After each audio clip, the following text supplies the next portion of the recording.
आशा करता हूं आप सब बहुत अच्छे होंगे। मेरा नाम है सिद्धांत अग्निहोत्री। स्टडी ग्लोस पे आपका बहुत बहुत स्वागत है। 1325, 1556, 1626, 1815 ये वो डेट्स है जहां पे चीन में लाखों लोग मरे थे। स्पेशली 1556 में जो भूकंप आया था उसमें 8.5 लाख लोग मर गए थे। हम बात करेंगे आज दोस्तों शैंग्जी रिफ्ट सिस्टम की, जो चीन को दो हिस्से में आज नहीं तो कल बांट देगा। रिफ्ट दरारें। आपको पता है कि अफ्रीका में ग्रेट रिफ्ट वैली है। ज्योग्राफी मैंने बहुत ही शानदार तरीके से बताई है। ईज थ्योरी, वैगनर थ्योरी बहुत इंपॉर्टेंट है। ये सब कॉन्टिनेंटल ड्रिफ्ट ये बहुत ज़्यादा इंपॉर्टेंट है ज्योग्राफी के लिए। जीएस पेपर 1 मजा आ जाएगी आपको, तो आप ज़रूर एनसीईआरटी हमारी अवेल करें। तो अफ्रीका में जिस तरीके से ग्रेट रिफ्ट वैली है, चाइना का जो शैंग्जी प्रोविंस है ना, वहाँ पे भी हमको बहुत बड़े बड़े क्रैक्स देखने को मिल रहे हैं। ये क्रैक्स कुछ तो ऐसे हैं कि ये घरों के बीच से जा रहे हैं। जैसे जोशीमठ में आपने देखा कि घरों के बीच से क्रैक आ गए। तो अगर ऐसा हुआ तो चाइना दो हिस्सों में बंट जाएगा, समझ रहे हो। और हलचल काफ़ी ज़्यादा तेज हो गई है, क्योंकि इस समय शैंग्जी प्रोविंस और ये जो रिफ्ट शैंग्जी रिफ्ट है 900 किलोमीटर में, 900 किलोमीटर, आप समझ रहे हो। ये इतनी बड़ी रिफ्ट है और ये लगातार फैलती जा रही है। क्रैक एक बार हुआ ना तो फैलता ही जाता है, समझ रहे हो। ये तो अफ्रीका आप देख सकते हो, ठीक है। ये अफ्रीका की ग्रेट रिफ्ट वैली जो कि क्रैक हो रही है और ये टूट जाएगी, ठीक है ना। आगे आने वाले समय में टूट जाएगी। केनिया में एक क्रैक अपीयर हुआ और ये 57 किलोमीटर 2018 में, और ये क्रैक तो बहुत ही जो चाइना में मिला भयानक। तो ये चीज है। अब ये क्या हो रहा है, कॉन्टिनेंट दोबारा से टूट रहे हैं। अब आप बोलेंगे अरे बाप रे, किसी दिन हम बैठे हैं बेडरूम में मस्त अपने बेड पे, टूट के अलग चले गए ऑस्ट्रेलिया में, ऐसा होने वाला है नहीं।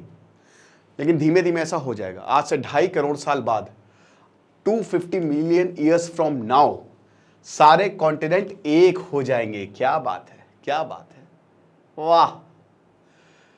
चलो थोड़ा ज्योग्राफी पढ़ लेते हैं।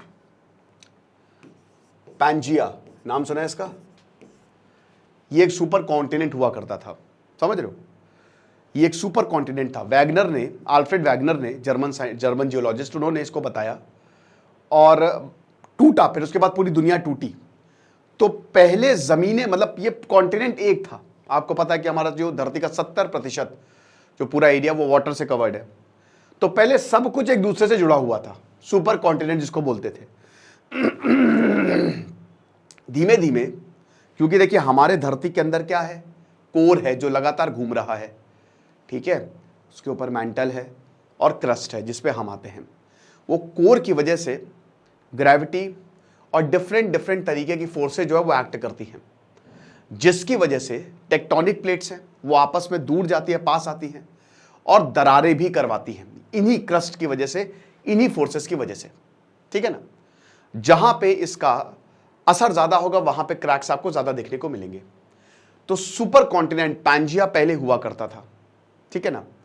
नीचे की गोंडवाना प्लेट, ऊपर की लॉरेशियन प्लेट, दोनों टूट के अलग हुई। इंडिया अलग चला गया। इंडिया ऑस्ट्रेलिया एक ही प्लेट में थे। ऑस्ट्रेलिया कट के इधर चला गया। जो अफ्रीका है वो कट के इधर चला गया। तभी आपको गुजरात में शेर मिलेंगे। गुजरात के गिर में आपको शेर मिलेंगे। शेर आपको कहां मिलेंगे, अफ्रीका में।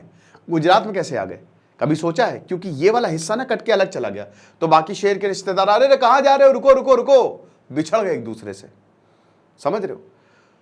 अब यहां पे ये बोला गया, लेकिन बाद में थ्योरी ने ये प्रूव किया कि ये ऐसा होगा नहीं, ये होता ही रहेगा। सुपर कॉन्टिनेंट बनेंगे, फिर बिगड़ेंगे, फिर बनेंगे, फिर बिगड़ेंगे। यानी कि आज से 2.5 करोड़ साल बाद जो है वो एक दोबारा से ये सारे कॉन्टिनेंट एक हो जाएंगे और एक सुपर कॉन्टिनेंट बन जाएगा और फिर कॉन्टिनेंट टूटेगा। यानी कि जिस तरीके से जन्म के बाद मृत्यु आती है, दिन के बाद रात आती है, सोना है तो जगना भी है, ये साइकिल है, वैसे ही टूटना है तो जुड़ना भी है। तो आज से 5 करोड़ साल बाद जो है क्या होगा आप देख सकते हैं। आज से 50 मिलियन ईयर्स, मतलब आज से आप ये देखिए कि ये इस तरीके से कुछ लगेगा, ठीक है। अफ्रीका जो है वो वापस यूरोप से जुड़ जाएगा। क्या बात है, ठीक है।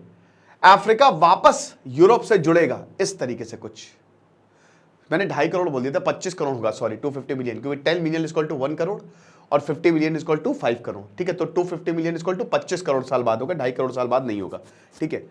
तो ये ऐसा होगा आज से। तो देखिए भारत जुड़ गया, हम रेलवे लाइन बनाने की बात करते हैं, लो भैया यहां तो पैदल ही चले जाओगे। अफ्रीका से दोबारा ऐसे ही हो गया, ठीक है। आगे चलते हैं, आज से 15 करोड़ साल बाद ये देख सकते हैं ये पूरा जुड़ गया और ऑस्ट्रेलिया भी जुड़ता हुआ दिख रहा है, साउथ ईस्ट एशिया पूरा का पूरा जुड़ गया और अमेरिका भी आप देख सकते हो कि पास आते हुए दिख रहा है।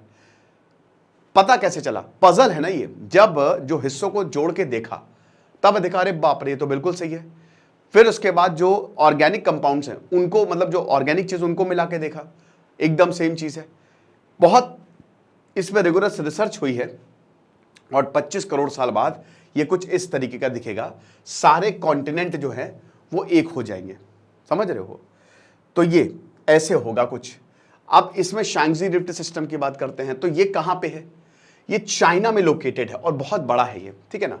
आपको पता है ना कि जो चाइना है वो नॉर्थ पार्ट में, क्योंकि वहां पे वो पूरा हिली रीजन है, 90% लोग जो है वो चाइना के साउथ पार्ट में रहते हैं, ठीक है। बिल्कुल जो आपका उनका समुद्र वाला एरिया है, ठीक है। बड़े बड़े शहर भी वहीं पे हैं, यानी कि उनकी 90% पॉपुलेशन वहीं रहती है।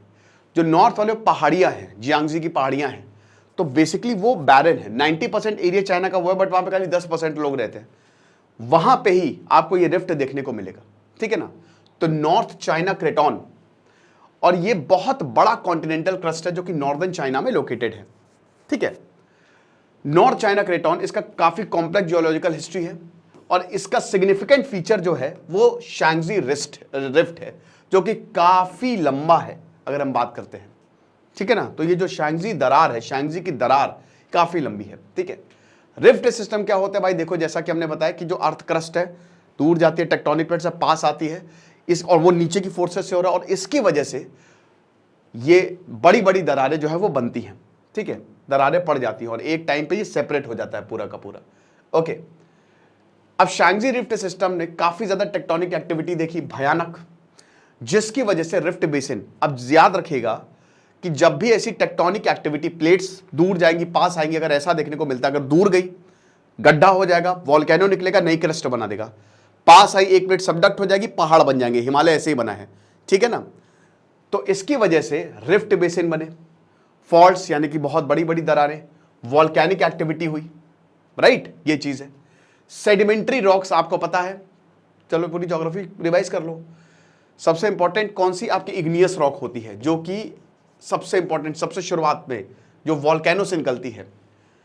फिर आती है आपकी सेडिमेंट्री रॉक्स और फिर आते हैं कि मेटामॉर्फिक, जो रॉक्स अपना शेप चेंज कर लेते हैं वेदरिंग की वजह से, ठीक है। तो सेडिमेंट्री रॉक के कंकड़ पत्थर जो आप देखते हो ना, वो सेडिमेंट्री रॉक होती है, ठीक है। तो सेडिमेंट्री रॉक कोल्ड डिपॉजिट्स आपको जबरदस्त यहां पे मिलेंगे। रिफ्ट है ना, नीचे जाओगे, बहुत नीचे चलते चले जाओगे ना, तो आपको मतलब आप ये समझिए कि 10-10 माले के हीरे देखने को मिलेंगे। ऐसा है, प्रेशर इतना ज्यादा है वहां पे, टेम्परेचर इतना ज्यादा है कि ये जो कार्बन है वो पूरा डायमंड्स में कन्वर्ट हुआ है और भयानक कोल्ड डिपॉजिट्स आपको इन रिफ्ट में देखने को मिलेंगे। साथ ही साथ बहुत क्रूशियल रोल प्ले किया यहां इस रीजन को पूरा शेप करने में। अगर आप नॉर्दर्न पार्ट ऑफ चाइना में जाओगे तो ऐसे रिफ्ट आपको एकदम विजिबल है, बड़े बड़े गड्ढे, खूब बड़ी बड़ी पहाड़ियां, टेढ़ी मेढ़ी। जैसे आप तिब्बत में जाते हो ना, देखते हो कैसे बंजर जमीन, ये तिब्बत हो गया आपका, लद्दाख हो गया, बंजर जमीन है, कोल्डेस्ट डेजर्ट है, उसी तरीके का आपको नॉर्दर्न चाइना में भी देखने को मिलेगा, ठीक है। तो ये पूरा जो आप देख सकते हो, ये रिफ्ट सिस्टम आपको यहां पे देखने को मिलेगा और ये इट इज क्वाइट विजिबल। अब सबसे बड़ी बात ये है कि कितने वाइड हैं, कितने चौड़े हैं और ये कितने बड़े हैं। तो सबसे बड़ी 900 किलोमीटर, अब जो अफ्रीकन रिफ्ट है वो 57 किलोमीटर है, लेकिन ये 900 किलोमीटर चौड़ा लंबा है। इतना लंबाई में ये फैला हुआ है, यानी कि काफी, जो नॉर्दर्न चाइना का काफी पार्ट है ये रिफ्ट सिस्टम कवर करता है। ये क्विनलिन से साउथ में शुरू होता है और यानशान बेल्ट नॉर्थ तक जाता है, ठीक है। तो साउथ टू नॉर्थ जा रहा है ना, जैसा कि हमने बताया। विड्थ इसकी 40 किलोमीटर से 120 किलोमीटर तक है, एक शहर जितनी विड्थ है, शहर जितना बड़ा विड्थ है, आप समझ सकते हो। तो 900 किलोमीटर तो मतलब आप समझिए कि 2 बार दिल्ली आप आ जा सकते हैं। और विड्थ कितनी है इसकी? बहुत बड़ी, एक शहर जितनी बड़ी, लखनऊ जितनी बड़ी विड्थ है। आप समझ सकते हो। तो इतना चौड़ा, इतना लंबा और इतना चौड़ा ये रिफ्ट सिस्टम है।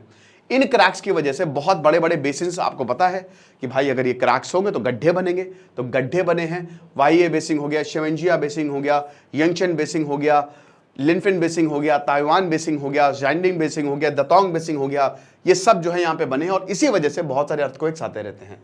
और ढेरों, अभी जैसे चाइना में अर्थक्वेक आया ना, नॉर्दर्न चाइना में कितने लोग मारे गए, ये इसी वजह से हुआ, इसी शैंगजी रिस्ट सिस्टम की वजह से ये अर्थक्वेक आए। तो आज अगर हम बात करते हैं तो इसका इकोनॉमिक इंपॉर्टेंस और जियोलॉजिकल सिग्निफिकेंस, देखिए ये रिफ्ट आपके लिए वरदान है। क्यों? आपको गड्ढा मिल गया है, घुस जाओ नीचे और निकाल लो कोल, ऐसे आपको ब्लास्ट करना पड़ेगा, ढेरों कोल रिजर्व्स आपको यहां पे देखने को मिलेंगे। तो ये चाइना के लिए तो वरदान है, क्योंकि ऑलरेडी वो एक्सपोज हो गया है पूरा का पूरा। और उसके बाद यहां पे जो टोपोग्राफी है उससे भी काफी ज्यादा ये इन्फ्लुएंस है। इस तरीके का कुछ गड्ढा आपको, ये इतना बड़ा रिफ्ट सिस्टम आपको और इतना चौड़ा जो है वो देखने को मिलेगा। तो 1626 में भयानक अर्थक्वेक आया था जिसमें 5300 लोग मारे गए थे। 1695 में लिनफिन, अब देखिए ये सारे के सारे बेसिन्स हैं, इन बेसिन पे जो रिफ्ट सिस्टम की वजह से बने हैं, यहां पे अर्थक्वेक आया। 1815 में यहां लास्ट सबसे खतरनाक अर्थक्वेक आया था, 13,000 लोग मारे गए थे। अभी भी चाइना में अर्थक्वेक आया था बट वो इस एरिया में नहीं था, ठीक है। 1556 वाला जो अर्थक्वेक था सबसे खतरनाक था, जहां पे 8.5 लाख लोग जो है वो मारे गए थे, ठीक है। तो ये रिफ्ट सिस्टम है और इसीलिए डर ये है कि कहीं चाइना दो हिस्सों में ना बढ़ जाए, क्योंकि यहां पे बहुत तेज हो गई है हलचल। ये लेक्चर था, खुश रहिए, पढ़ते रहिए। दिस इज सिद्धांत अग्निहोत्री साइनिंग ऑफ।